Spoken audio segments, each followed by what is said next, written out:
رمضان أهلا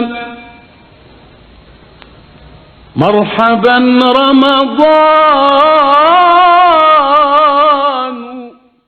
رمضان يجمعنا.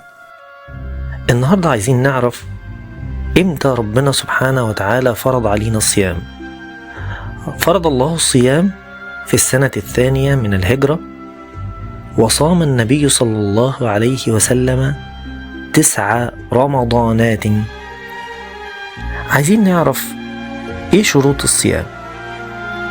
شروط الصيام: أول شرط الإسلام، تاني شرط القدرة على الصيام، ثالث شرط بلوغ السن، رابع شرط العقل، خامس شرط الإقامة وعدم السفر، سادس شرط الخلو من الموانع المفترة.